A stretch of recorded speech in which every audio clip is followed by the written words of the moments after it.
Hey DCAC members, this is Jake Vondelinde, Director of Student Achievement with the Roseville Area Schools, and I'm just going to talk you through some of the slides that we had at our first meeting to help get you introduced to the DCAC District Curriculum Advisory Committee.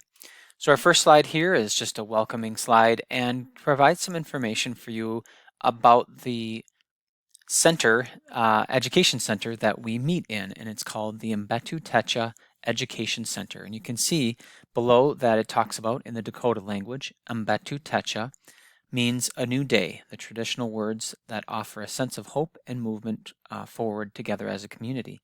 And if you click on this link here, it provides you with some information about Mbetu Techa Education Center and how the name came about.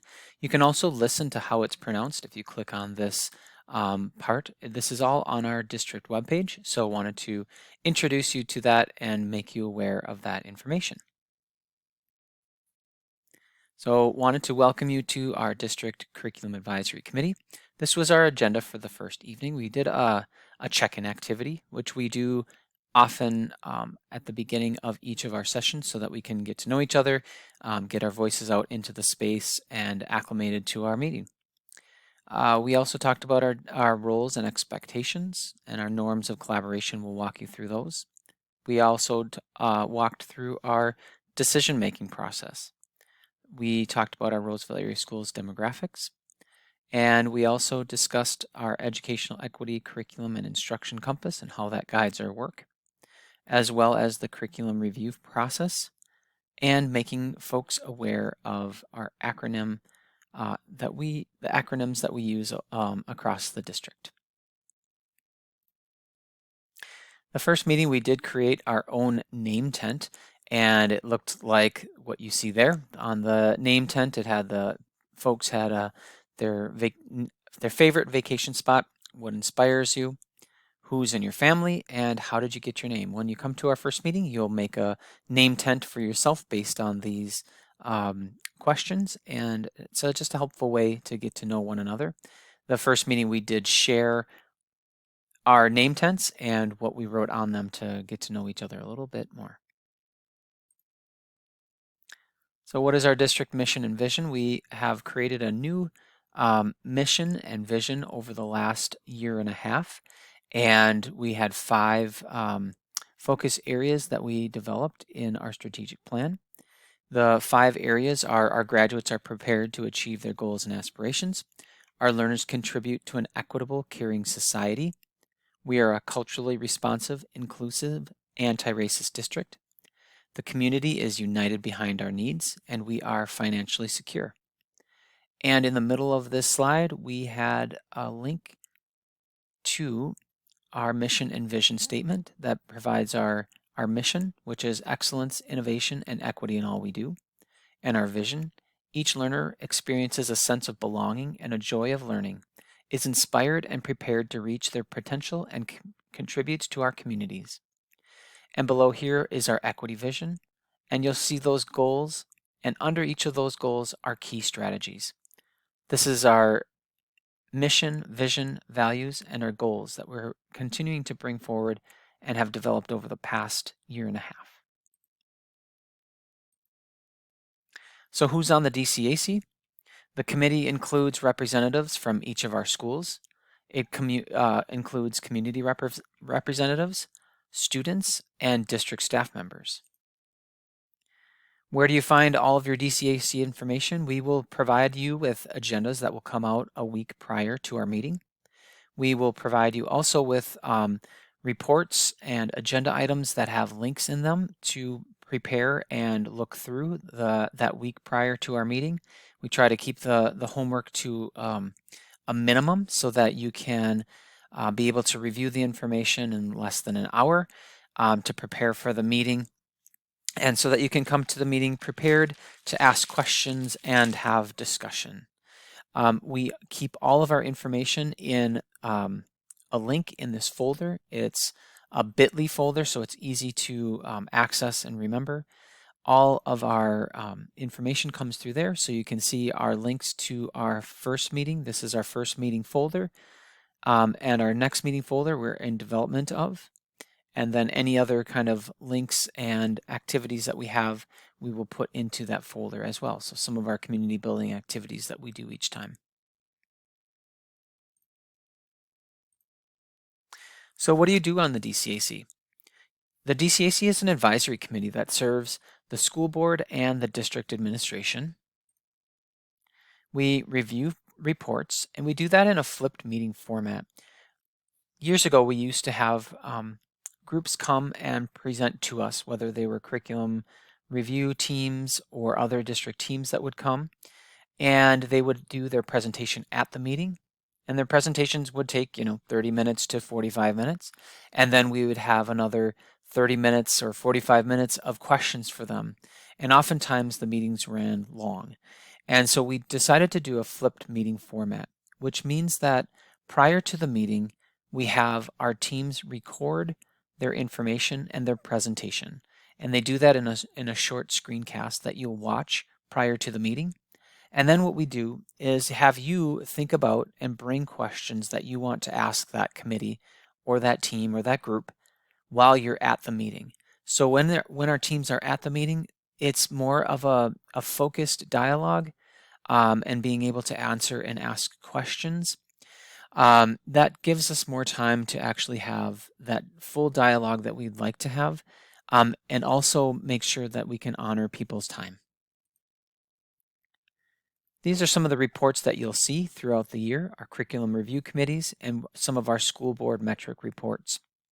We get to provide input to our curriculum review teams. We are a liaison to our building principals if we're at a building, or to our PTO or PTA.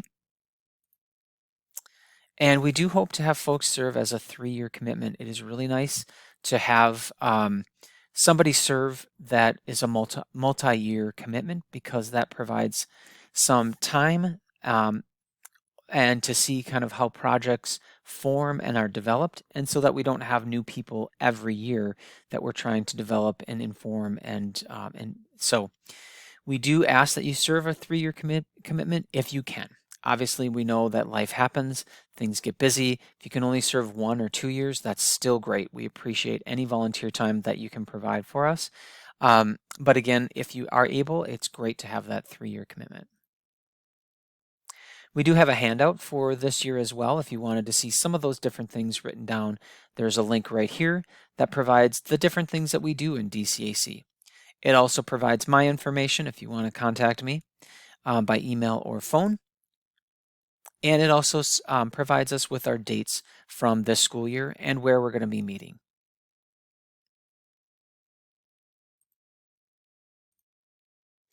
So what is the DCAC's role in decision making? We get to provide input and recommendations to the school board and the school administration.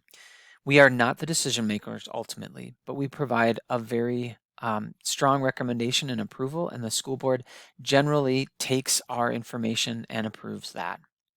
So we are a stakeholder voice. We are an input team. And a lot of times our review teams, our curriculum review groups, are our options team, and they bring some designs of what they would like the curriculum to be. And we get to provide them with our voice, and then we get to provide information to our decision makers, our choice makers, which are our school board and administration, to say, we do approve what this design team came up with, and we believe that you should as well. After that, if it's a curriculum review, then it goes to our staff for implementation. So for example, we have a kindergarten through 6th grade English language arts program that we're implementing this year with our staff. And we also hear from our staff and make decisions around that. So some of our implementation teams hear from our staff, and they make decisions around how do we make improvements or changes to our implementation. Some examples that you may want to know about from past years: we do curriculum review reports. We do new course proposals and course removals at Roseville Area High School and sometimes at Roseville Area Middle School. We also provided input to our strategic planning. And we also think about different ways that we should be thinking about, considering, or viewing our district when we review some data reports. We provide feedback on grant applications, district services, and other initiatives. We also have norms. We are guided by our norms of collaboration. They help to set our parameters and our ground rules, and they allow us for some ability to have some reflection and think about our engagement. Our norms are linked in here. So these are our norms. We are looking to, we will review these every time that we meet, and we will start our meetings on time and end on time. We set a clear and reasonable agenda. We focus on our Roseville Area Schools Equity Vision, which is a link in there. And you did see that prior to in that district mission, vision, and values document. And then we're staying engaged, experiencing discomfort, speaking our truth, expecting and accepting a lack of closure, and paying attention to ourselves and others. These have been developed over many years. We've taken them from multiple different areas. So Glenn Singleton and Curtis Linden from the Courageous Conversations About Race, and also William Baker and some of their work around group dynamics.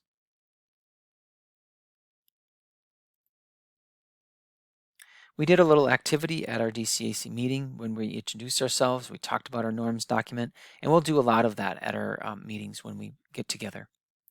So how do we make decisions? We use a really simplified Robert's Rules of Order. When we have an approval or a recommendation, the process that we typically use is a group member starts by making a motion. Then another member would make a second to that motion. And if we have a second, then we allow for some discussion. Typically, we do a lot of discussion prior to, so this step is usually very short and usually doesn't even happen. Because most of the discussion already happened. And then after the discussion, we have a vote by saying aye or nay. At our first meeting, we did have an election of our members for the Materials Review Committee. We had a few parent representatives that we provided so that we could practice our voting process. We have people that are serving on that committee. And that is a committee that is more of an ad hoc committee that comes together if we do have a challenge to one of our books or curriculum materials that we use, whether that's in the library or in the classrooms. And so that's a team that we get together. Hopefully at this upcoming meeting, we'll have some representatives for students that will be serving as well on that committee. We did discuss also our voting process. We had a new course proposal that was one that we were looking at in the spring and wanted to review the revisions that a teacher had made through that. Wanted to provide you a little bit of our demographics of our students and who our students are. In our kindergarten through 12th grade, we have about 7,388 students at this point. Our schools, we have some pre-K sites. So here at Mbetu Techa Center, at Parkview Center School, and at Harambe Elementary. Those are three different sites that we have, and they're kind of all in different areas of the district. So kind of from more from the east to the west of our of Roseville. On our elementaries, we have Brimhall, Central Park, Edgerton, Falcon Heights, Harambe, which is a year-round school, and Little Canada, which is has two programs, the neighborhood school and a dual language Spanish immersion program. We do offer also a K-8 school at Parkview and Emmett D. Williams. Our middle schools or our middle levels include Rams, which has grades 7 and 8, and then Parkview, which also offers 7 and 8 in their middle level program. And at the high school level, we have Roseville Area High School and Fairview Alternative High School. Who are our students? So this is our demographics by race and ethnicity. So you can see currently we have just a little bit under 1% of our students are American Indian or Native American. It's about 3.4%. We have about 19% of our students identify as Asian. 17% of our students are Black. 15% of our students are Hispanic and Latino.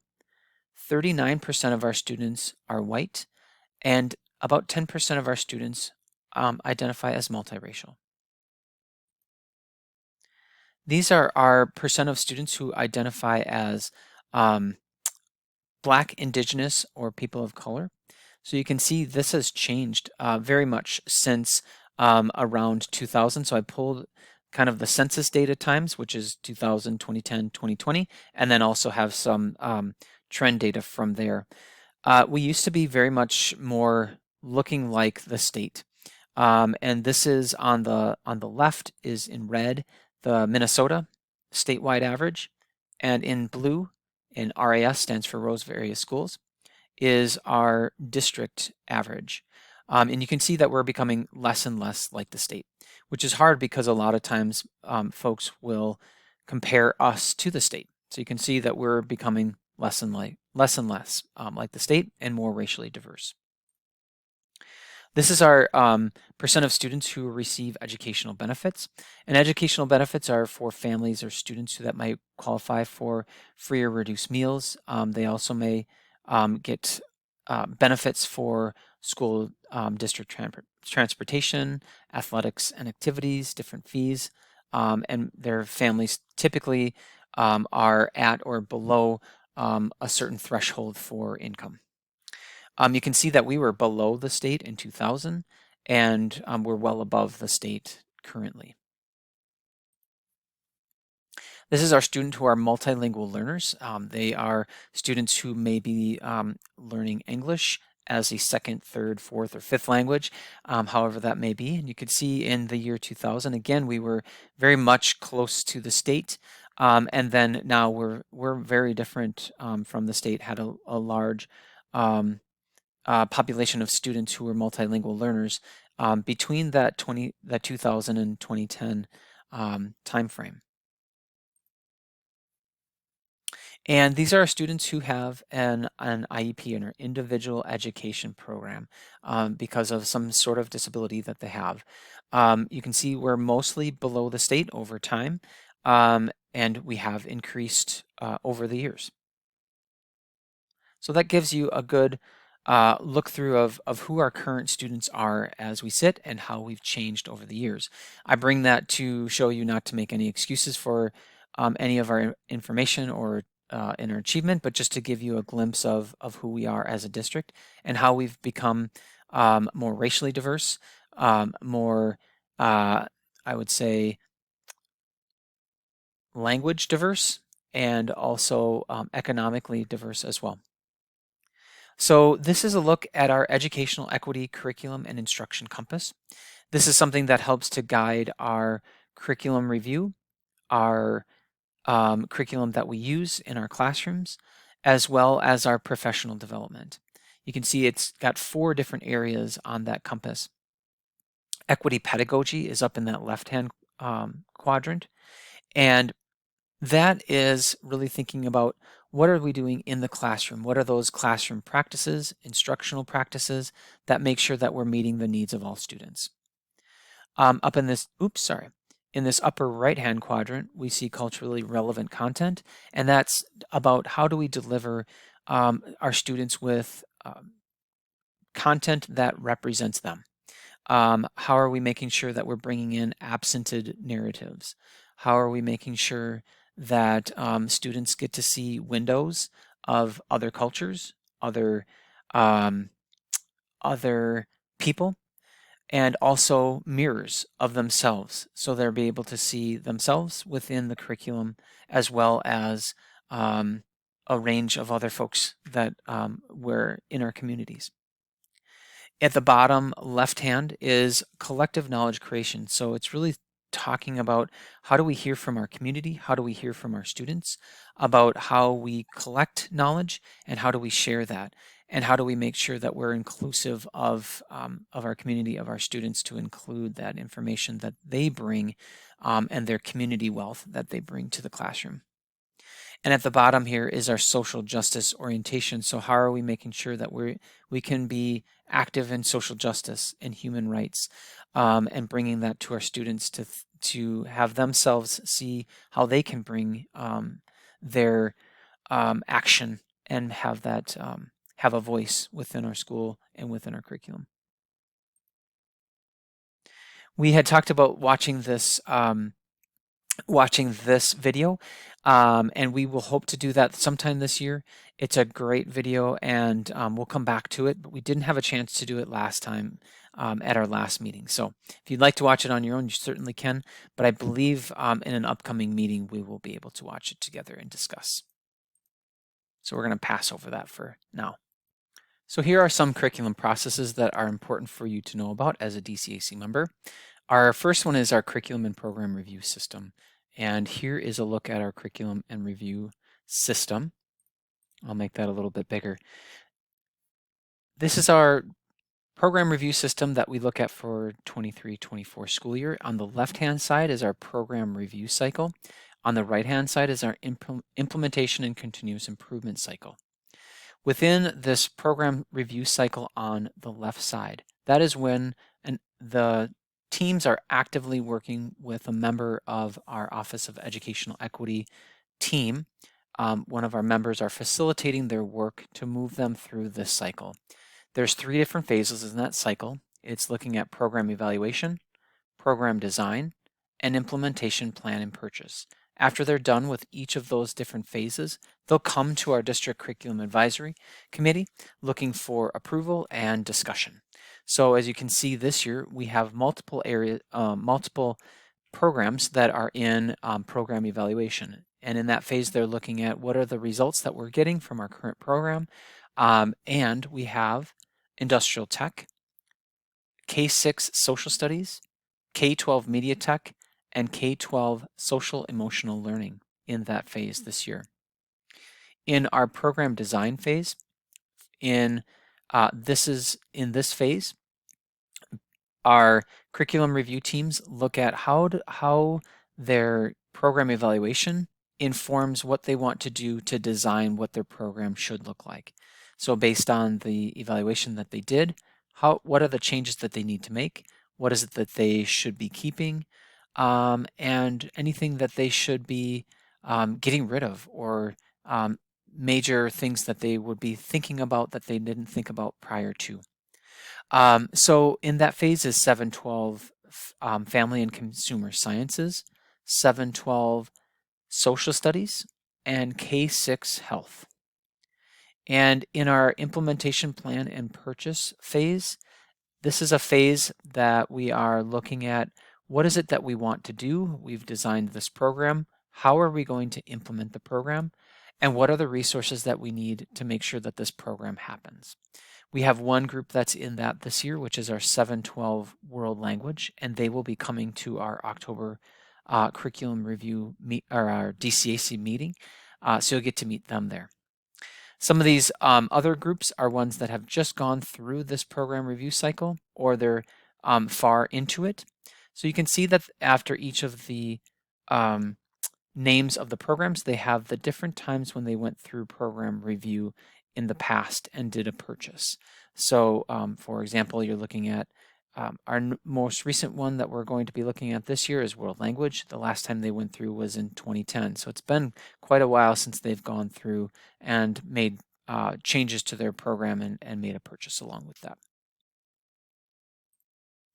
Other programs that we do is we look at new courses, proposals, and removals, and that's for our secondary schools. So sometimes review teams within curriculum review want to add new courses and think about all other courses that they like to remove from their program, and they get feedback from us on that, and we get to make recommendations to the school board.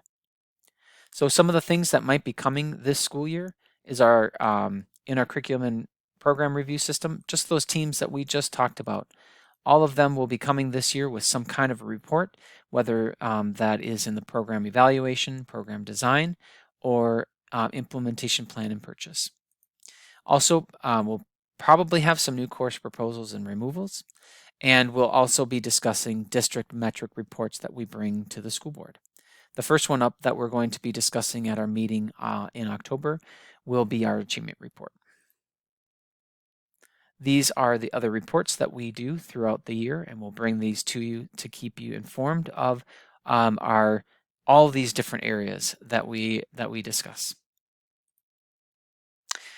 one of the things that we have a lot of in education, and especially in Roseville, we have a lot of acronyms. And so I do have an acronym cheat sheet that I put into our district curriculum advisory folder, so you can always refer back to that. If there's an acronym that a group refers to that you're like, I don't know what that means or what that is, you can always refer to that. And I often ask our teams not to use acronyms, or if they do, to explain them and tell what they are about. So we did a little activity at the beginning, our first meeting, and this was just a little something to get them into that cheat sheet and take a look at it. But just so you know, that's a resource for you. And lastly, I just want to thank you for serving and choosing to serve and volunteer your time with the Roseville Area Schools and being a member of our District Curriculum Advisory Committee. It's a very important committee, and I know our school board, our school administration, and our staff really appreciate all the work that you do. So thank you. We'll see you up at our next meeting.